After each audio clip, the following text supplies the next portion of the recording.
So just looking at, obviously, the differences between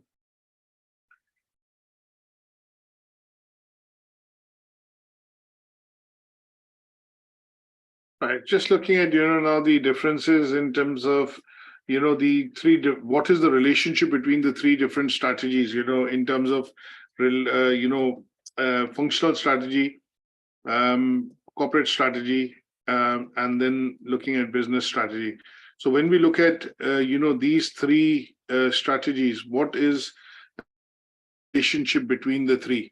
Now, when we talk about corporate strategy, we are looking at, obviously dwelling into the direction which the business is going to take in order to be able to achieve, its objectives which have been set in the vision and mission of the organization.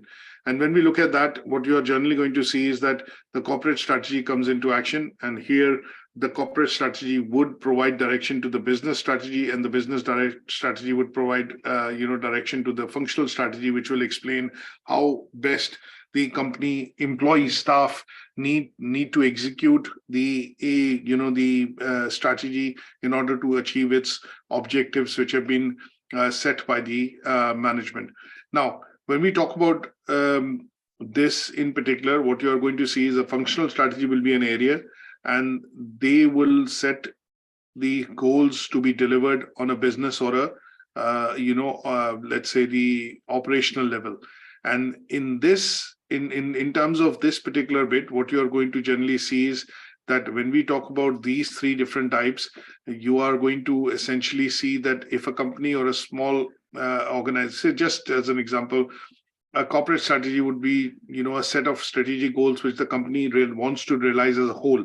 If I talk about Apple, there would be an overarching strategy which the management would have, which the company needs to achieve.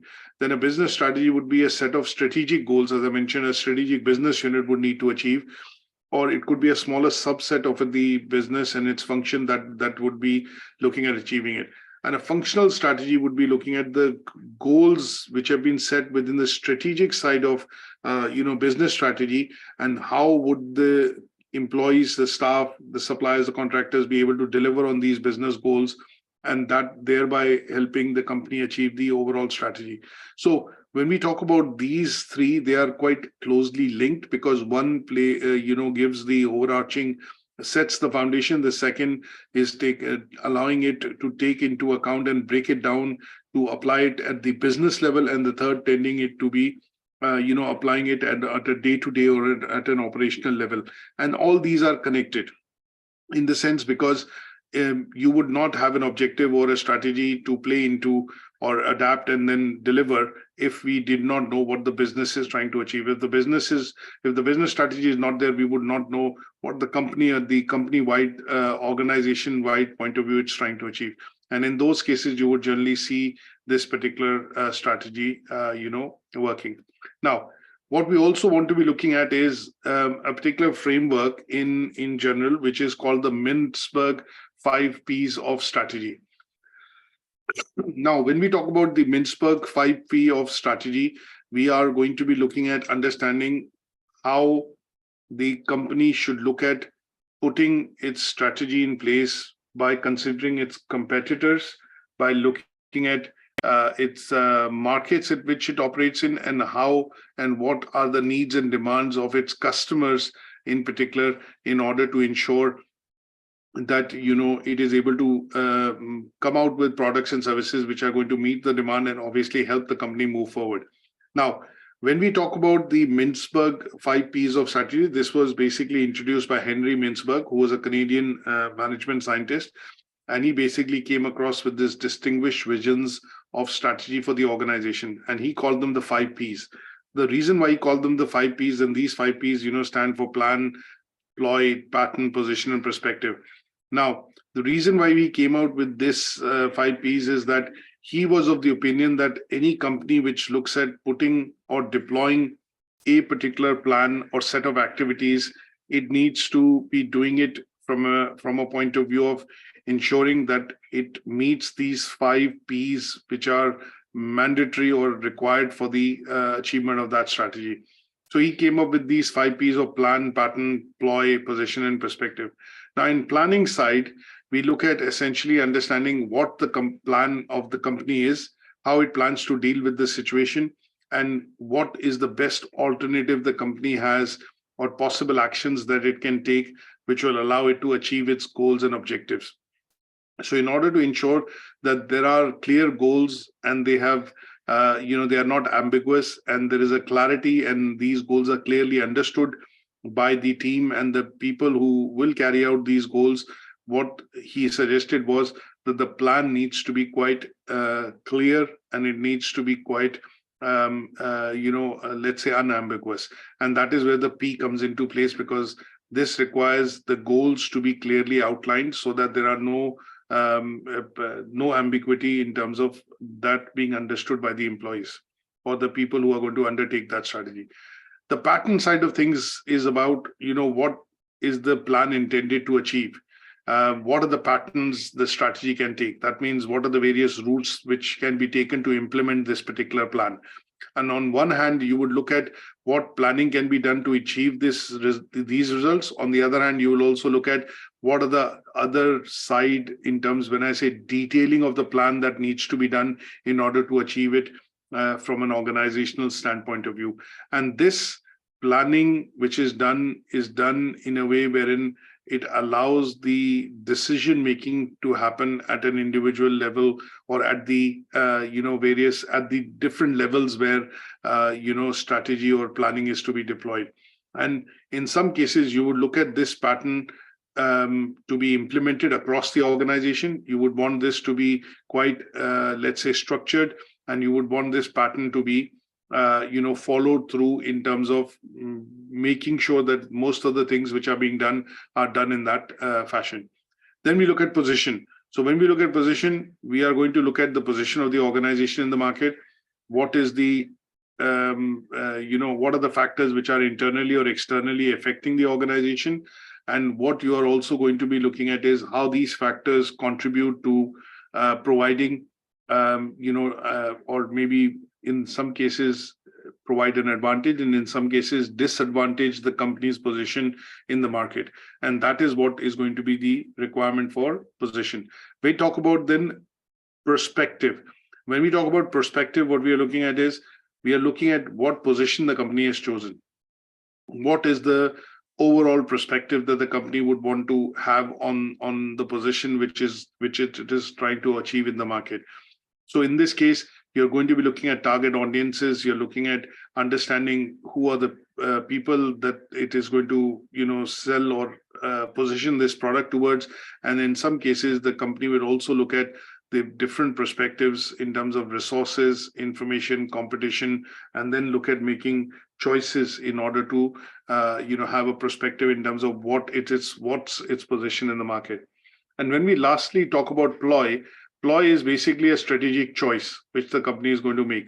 For example, if it doesn't expect or does expect a competition to react to the way it is selling its product in the market, then the company would need to, look at a ploy in terms of using strategic choices to be able to offer and position itself so that if the competition reacts, for example, if you launch a product in the market and it's a similar product which the competition has, the competition which is already, maybe, already positioned on a price point and is able to get more sales, if it sees you coming in, another product or another organization which is you coming into the market, then at some stage they would decide to introduce a promotion.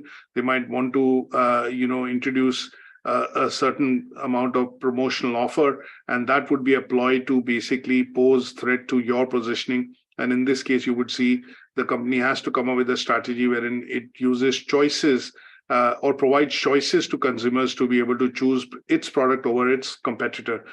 Now, in this case, for example, sometimes you would see that, competition can come out with adverts which can be a bit misleading. They can directly attacked or let's say position against your product or the offering that you are giving. And what it will do is use a ploy using that advertising and promotional campaign to outsmart you or you as a competition. And in those cases, we will use ploy or P as a way under his strategy, which Henry Mintzberg proposed to do away with competition. Now, I have looked at an example here for you to understand, the 5 Ps of Mintzberg's strategy. And, in this case, what we've looked at is how the company would look at P, planning, strategically planning, to look at positioning its products and services in the market. What would be the PROI in terms of, strategy or choice that they would offer to customers? And then what would be a ploy essentially? Or when I look at the meaning of the word ploy, it basically means a plan, a cunning plan, or an action designed to turn a situation into one's own advantage. So how would the company be looking at positioning its product in the market, whether it's pricing, place, promotion, or some sort of let's say a time-bound kind of promotion, to say that in this case what it will do is basically allow the company to position its products in the market.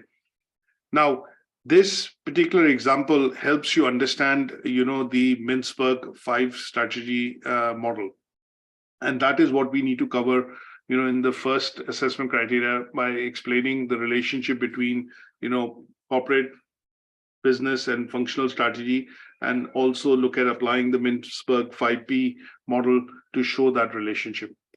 So any questions on this so far, do let me know. I know some of you got disconnected in the middle of the session, but for those who have joined back, this is part 2 of the recording being done. So you should be able to get access to this after the session if you missed anything. Now, the second most important model that we are going to be looking at, and this is under the discussion of the second assessment criteria, which is apply strategic models and tools to develop options for an organization. Now, one of the models which I mentioned earlier, which was introduced by Igor Ansoff, and when we talk about the Ansoff model in particular, he came across with this particular model because he suggested that sometimes when company has to look at deciding on a strategy, what they have to do is basically look at different strategies to be able to adapt and then go to market. Now, this is a model which basically was proposed in the early 1940s, and it is still relevant and used by marketers and people within the corporate department of the organization to date. It is because it never really goes out of date, and it helps the business focus on developing 4 different types of strategy. Now, the basic essence of the model, which Ansoff essentially proposed, or it was called the Ansoff matrix at that point in time, was developed by him in the 1950s, and it is very simply a tool which allows people within strategic positions within the company to successfully evaluate whether they would be looking at it basically looks at giving them options to understand what are the best ways in which the company can move forward in the market. And if the market wins, or for example the conditions are not suitable, then how would it affect the business in those cases or circumstances? How would the business react, and where would it go to in terms of changing its strategy? Now, what the matrix essentially proposes is it is why is it called a matrix? Is because it basically has 4 quadrants, 4 parts, and it plots products and markets on the X and Y axis. Now, when we look at say, for example, a company looking at coming up with a strategy to either expand, diversify, develop, or penetrate, then you would need to use this model to understand what is your product positioning in the market as a company vis-a-vis what the competition is doing in the market. So a simple example of this would be to look at how the marketers or people within management within the organization would look at deploying this model to understand its customer base, its international coverage in terms of markets, what profitability or revenue or market share which the company has, and then what are the ways in which it can look at utilizing these factors to grow the business. So when he talked about, when he proposed this framework, his idea was to help the company grow its business without taking too much of a risk. And in this case, this matrix came about. And as you can see, it is color coded into what is called the traffic light positioning. So red tends to be when the company has more risks. The green tends to be the company has most favorable conditions, and amber and orange colors tend to be where the company needs to look at making choices carefully in order to ensure that it does not risk either losing profitability or market share, or becoming irrelevant in the market in terms of its product. Now, the base part of this product, matrix, or the answer matrix, basically, helps us identify opportunities for growing revenue for a particular business by developing new products and services and tapping into new markets. So if I say what is the use of ANSOP matrix or ANSOP is in this particular way, I would summarize that you're looking at essentially using this as a tool to understand what are the opportunities that you as a company could have to grow your revenue by looking at the newer products and services and then selling them into or tapping into newer markets.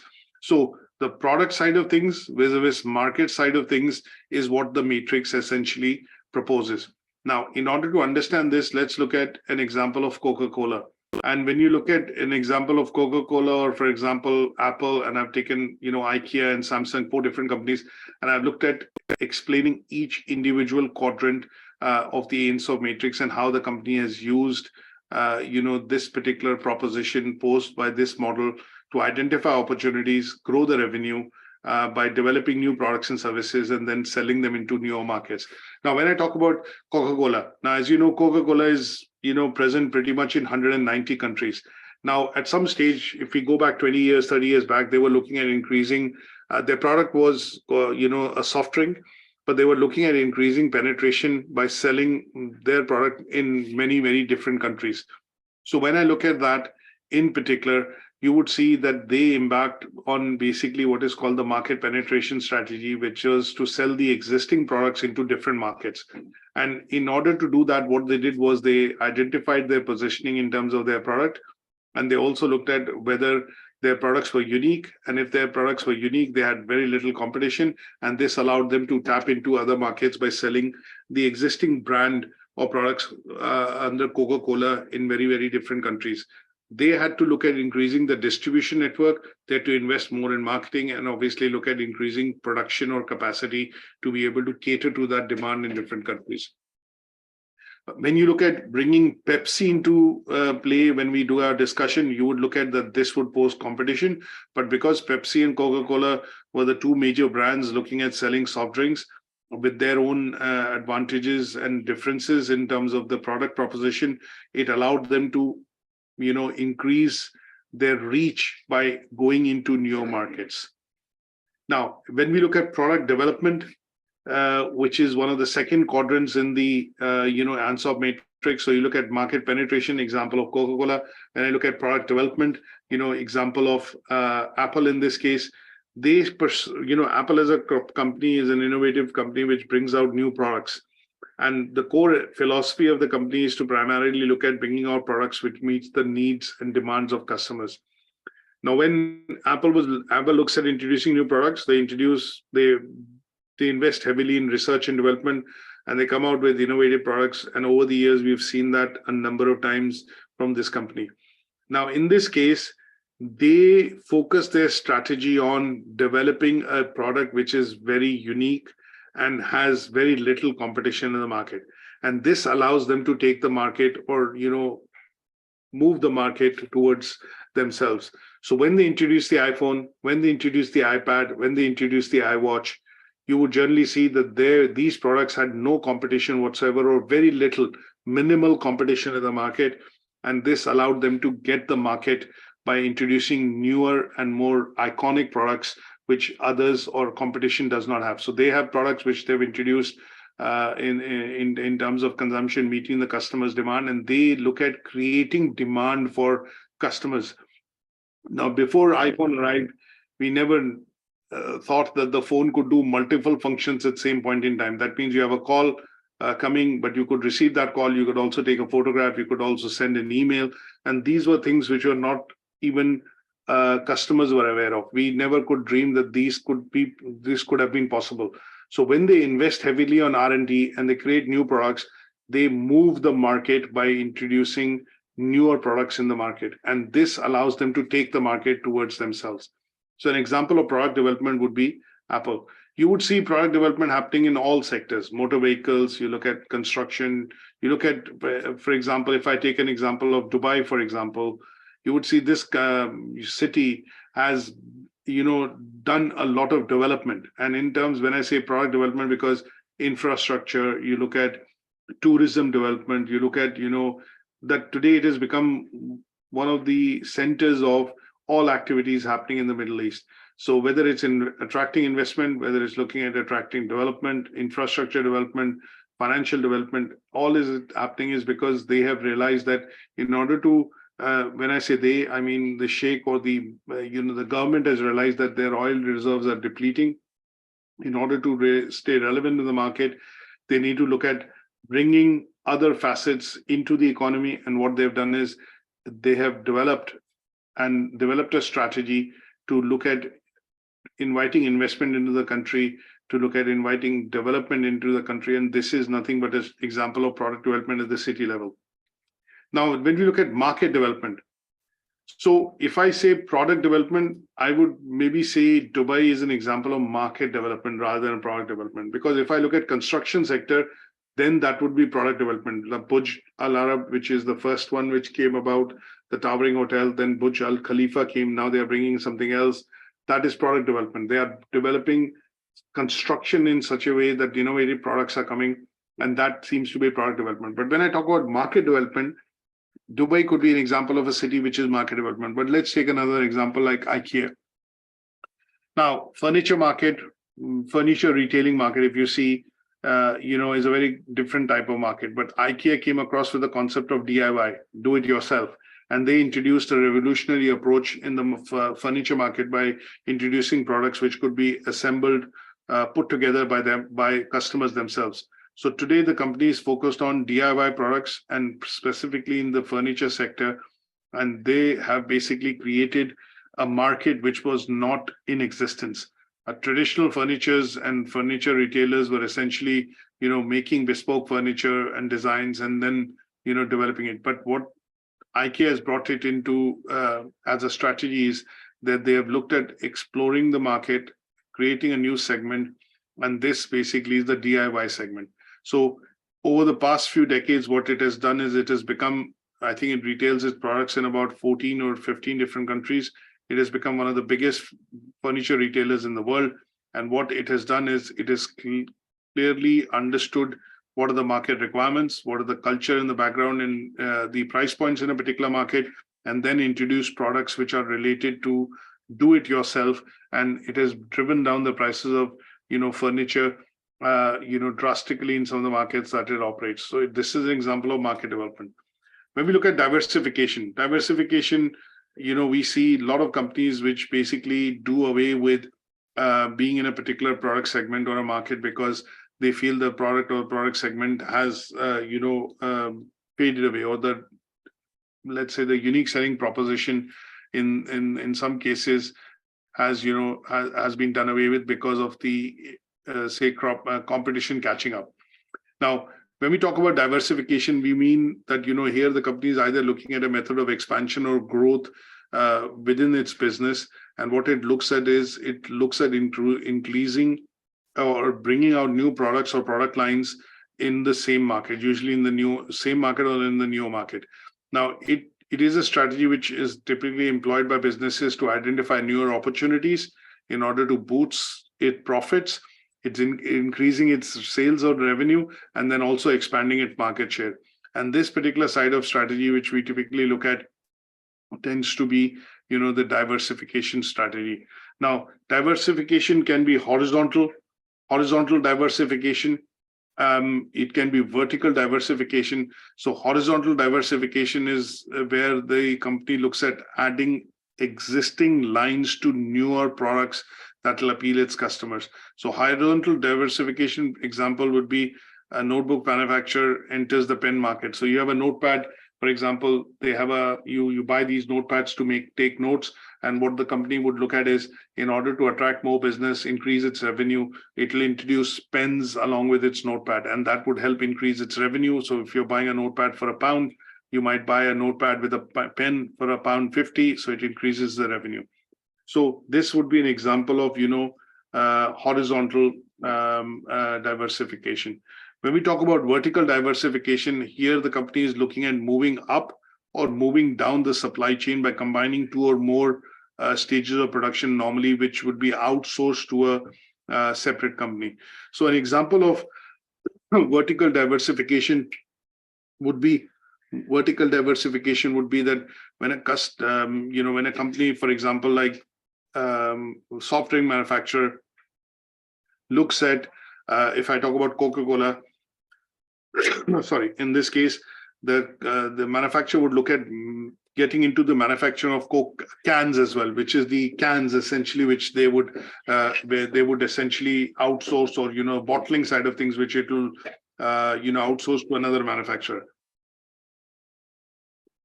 So if they end up acquiring, say, an aluminum manufacturer, because they have so much demand of soda cans or cans which have to be produced to sell their product, then in this case they would be looking at getting into vertical diversification. And an example of that would be, if it wants to improve its distribution of its product, then it will get into what is called vending machines. So it will start maybe look at buying a company which runs and owns or manufactures a vending machine, and that would allow it to then deploy that in various places, and that would be a vertical diversification strategy.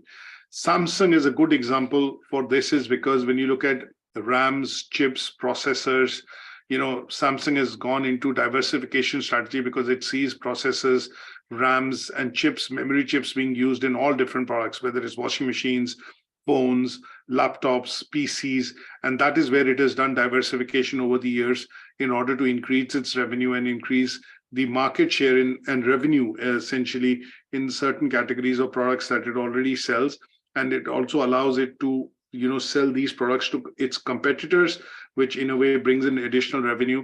And this would be diversification from a point of view of market.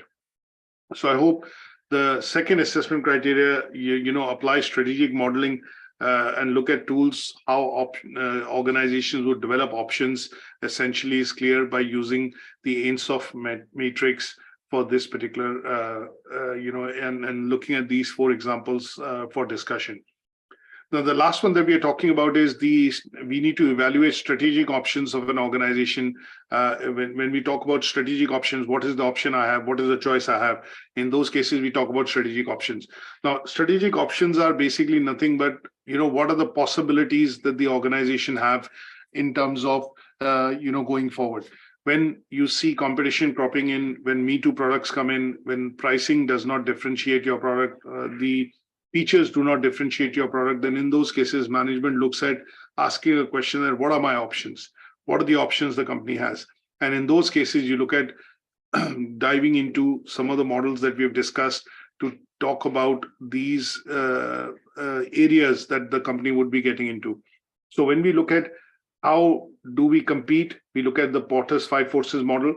When we talk about the direction of the business, we look at AINSOF matrix or the AINSOF model. And when we talk about method of growth, how do we look at sustained growth for the organization for the next few years, for the next decade? Then you look at acquisition or, mergers and acquisition. And sometimes you say, the company is going to grow through organic acquisition or organic growth, essentially, when the term comes in. And that is where we look at is when the company is looking at achieving its objectives by increasing its output and increasing the sales internally, and that would be organic growth. So this would be growth. An example of this would be, for example, when we talk about organic growth, a company here is looking at expanding its capacity. That means it sees that it has a product which is doing very well in the market, and in order to look at increasing its revenue, what it would then do is focus on organic growth, which will be looking at investing into its operation, manufacturing, production, supply chain facilities. And because it has a unique positioning in the market with regards to that product, it feels that organic growth would be best. That is to bring in the functions which are required to produce the product into the organization rather than outsourcing. And that is where they would be focusing on what is called organic growth. So they will be looking at, primary strategies like the company would look at, optimal utilization of some of its resources. They would be looking at relocating funds or possible resources from other avenues into a particular activity because they see this product and this particular service meeting the requirements of customers and obviously the company getting more return on its investment. They would look at developing newer models of operation in order to streamline production, to reduce cost, to look at also investing into developing new products and services, which are going to be, parts and parcels of the horizontal diversification. So you have a TV and you introduce newer models of TV. You have a 43-inch television, you have 50, 55, 60, 65. So what you're doing is you're introducing similar type of, you're increasing the product line or variation of the different type of products that you have by increasing your product line, because you know that this is a evergreen product. This is a product which has a stable, which will bring in stable revenues for the organization. And that is where you will focus on, growing the product range by increasing your product line. And they would be covered under what are called the methods of, acquisition, or basically in this case, organic growth for the organization. Now, in this particular learning outcome, we'll be focusing on, so we have studied how to compete, which is the first learning outcome, focusing on Porter's 5 forces model, Porter's diamonds matrix, and then looking at the Porter's value chain. In the second learning outcome, part of it has been focused on diversification, product development, market penetration, and the Ansoff matrix strategy. The third one that we're going to be looking at is primarily focus on, the planning side, which could be done through acquisition and, organic growth. Now, when we talk about strategic planning process, we look at setting mission, which is, done by the board, the corporate vision and mission of the, organization, of establishing of objectives. And then when we had the objectives and, obviously when we know that the organization is moving forward on this, at some stage, you would be looking at processes through which you will evaluate the strategy. You will monitor the strategy. You look at whether this is working or not working.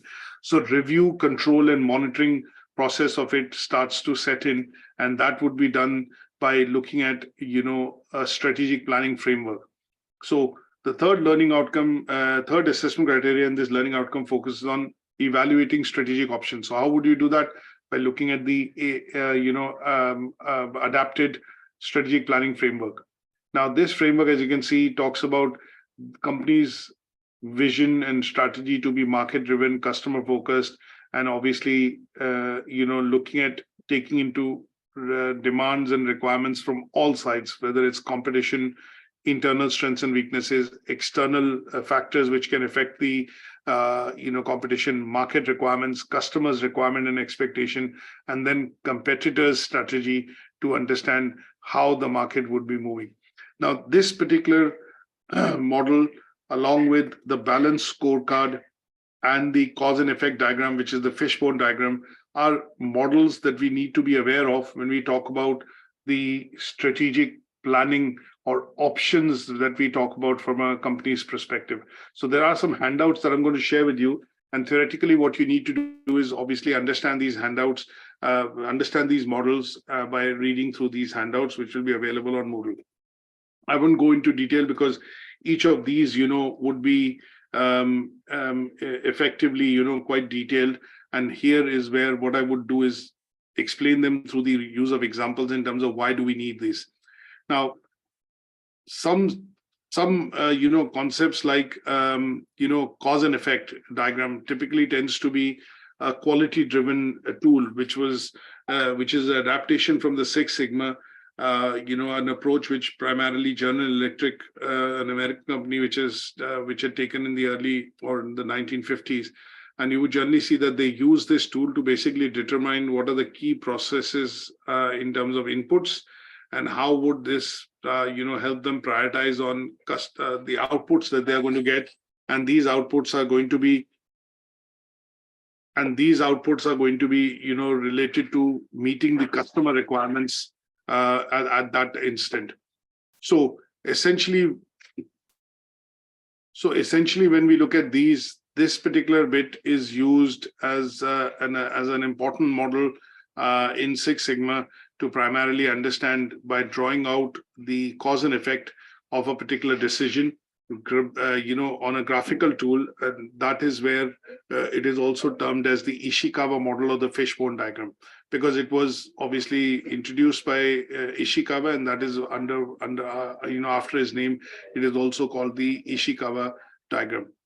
Now, when we talk about the strategic planning side of things, there are lots of options which the company needs to consider. Options tend to be, and that is the key essence of this particular assessment criteria. How do you evaluate the strategic option the organization has?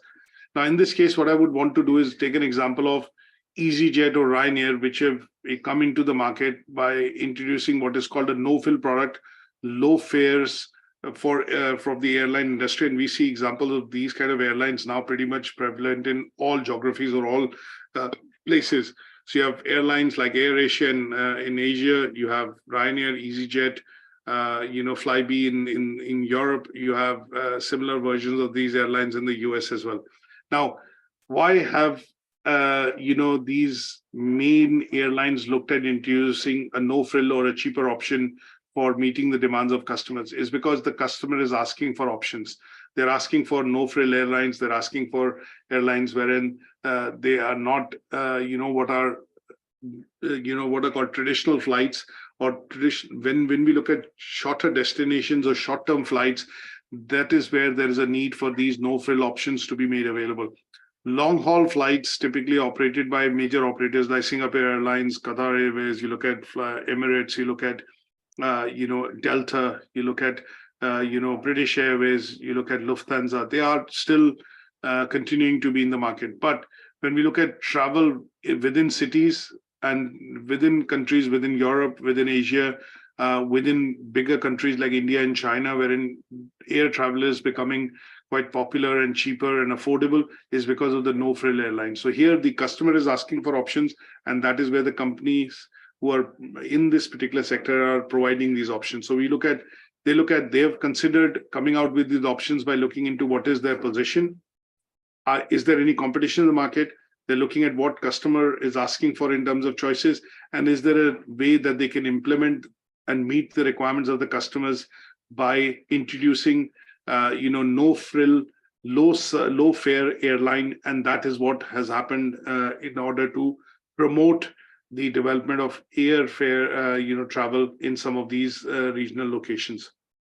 The second model that you would look at is resource-based strategy. Now, this is an approach which is basically emerged in the 1980s, and this is an approach which is basically supportive of the fact that when we talk about, companies looking at resources, and when we look at that all resources are finite. That means, there is nothing in abundance. Everything is finite. So whether it's financial resources, resources which come from the earth, which are used as primary resource for the manufacturing of different types of products, then you generally think that, because they are all finite and at some stage, these resources become limitations for companies to expand or, provide goods and services, then the companies have to look at what is called a resource-based view strategy.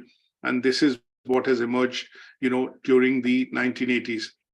Now, this was introduced basically by, as a managerial framework, which is going to be useful for managers within the organization to determine whether they have adequate resources to be able to produce goods and services which are required to fulfill demands of customers in the market.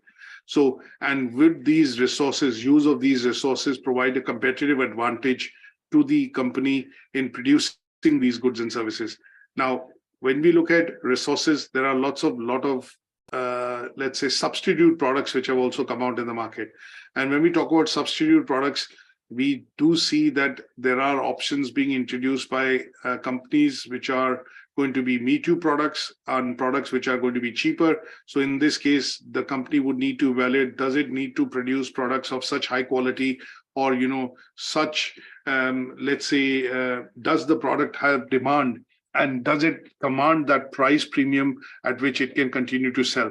So when we look at resource-based view, this is where the company looks at getting deeper into to understand whether it can gain and sustain this level of quality to keep and maintain that competitive advantage in the market.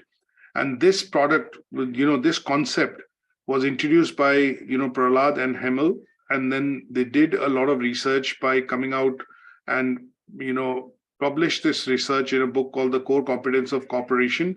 And Barney, Hemel, and Prahlad basically supported the view that organizations need to look inside their own, resources within the company to see if they can get a competitive advantage, to continue to market and sell these products to its consumers and its customers. And according to their view, they were proponents of the fact that sometimes the companies would need to look at exploiting external opportunities and using their existing resources to, let's say, acquire newer markets or newer opportunities. And this would be possible when they look at considering and dividing resources into tangible and intangible. And with that view in mind, what they would then do is tangible assets that they create in order to produce these goods and services would be things like buildings and, machinery, equipment, and capital required to be able to invest in them. And intangible assets would be wherein they would need not to have physical presence or these assets being owned by the company, and they would tend to be things like brand, reputation, trademarks, intellectual property, which are considered as intangible, but they also add to the overall the market capitalization or the revenue or the profitability of the company. And when they look at these, they further then divided them into heterogeneous and immobile assets. So heterogeneous would mean that the company would need to have skills and capabilities and resources that the organization would possess, which the others would not have. So if you have a strong R&D, research and development, and you're able to come up with products, and people which work within the R&D are able to come out with products, then that is a key strength of that company. Because the research and development which the company is putting into to create new products, and the people which work and provide the skills that they bring to be able to come out with these new products is specific to that organization. And what this would mean is that the competition cannot simply follow and copy these, because this is specific to a particular organization and is an internal. And this allows them to come out with products or competitive advantages, unique selling proposition, as we say, USP in the product, which is very difficult for its competitors to copy. So when we talk about companies like Apple and Samsung, they're a very good example of competition which is heterogeneous, because these are two strong competitors which operate in very similar and different sectors. And these two companies, in spite of the fact that they operate in the same industry, they are exposed to the same external forces, can still achieve their own successes in terms of revenue, market share, sale of products. And although they are fierce competitors, because they have what is called heterogeneous skills, capabilities, which are in their products, their employees, and because of their research and development, they do not compete and have the same strategy. So what I'm saying is, in effect, is that these two companies have very strong brands, they have very strong reputation in the market, they compete and go and have products and sell products in the same market to same set of customers, but there is no overlap. They still have their own individuality in terms of selling the products, bases the heterogeneous skills and advantages that they have because of the product or the research investment in research and development that they do. And that is why they are able to still successfully compete and stay as competitors in the market, but they do not have let's say they cannot threaten each other, because the products and the skill set and the services and the market and the customers they go to are very similar, but because they have these differentiating factors, that is where it allows them to focus on research-based strategy. Now, the second assumption that we look at is that the immobility. That means when we look at research-based view, resources-based view, essentially for these companies, their resources are not mobile. That means they cannot move from one company to the other, at least in the short run. So these companies have a pact that if you cannot poach an employee from Samsung and the employee cannot join Apple straight away. There is a lean period, or at least a 6 to 12 months period. And most of these companies, Google, Facebook, LinkedIn, a lot of these international brands have these treaties in place which do not allow these resources to be mobile. That means you cannot leave straight away and then join another company and take the trade secrets and patents along with you. So due to the immobility of some of these resources, it becomes difficult for its rivals to replicate the same strategies within the organization, and that allows them to be immobile. And that is again one of the views which the research-based view actually promotes. Now, when we look at this approach gives rise to what is called VRIO. Now, VRIO is a framework which is proposed, by Prahlad,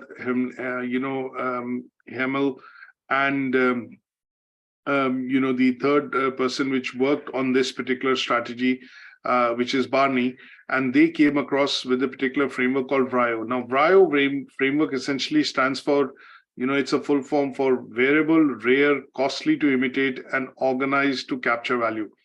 Now, this framework essentially takes into account the heterogeneous and immobile resources as a competitive strategy, and then allows the company to come up with a long-term view of how they would go to market.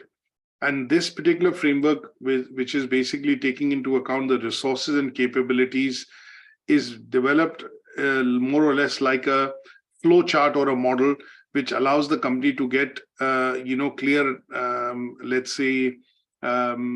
clear output in terms of some of the questions of which are raised when the strategy is being put forward. So when we talk about, is the company having the resource or the capability, and is that valuable? Yes or no. Is the resource rare? Yes or no. Is the resource or the resource which is going to be used to produce the product going to be cost effective? Is going to be easy to imitate? Is going to be easy to replicate? Yes or no. And is the resource or the product, at the end of the day, the resource used to create the product, manufacture the product, and then sell it to the market, or meeting the customer's requirement, is it going to be allowing the company to capture or gain market share, make profit, capture customers from the market? Yes or no. And if it does, then obviously the company would pursue that strategy, and that would be then used as what is called the VRIO framework. And the VRIO framework was essentially, if I put this across now just as a picture, as a diagram, allows the company to look at whether it has the resources and capabilities to be able to have a sustained competitive advantage in the market. And this framework is quite useful because it provides the companies with a very clear answer in terms of yes and no when they are looking at developing this particular strategy on the basis of resources. So resource-based view leads to what is called the VRIO framework. And the VRIO framework is a very important framework within strategic management because it answers certain key questions which are regarded which are considered and regarded by the management in order to develop a sustainable strategy. And that is where this framework has become important, especially in the organization towards looking at corporate strategy when a company looks at making a move into a market or a particular product segment, to see whether this is going to create some sort of a sustained competitive advantage if the company is to pursue that path. Now, this particular bit is what I've explained, this prior framework I've explained with an example of the company Google.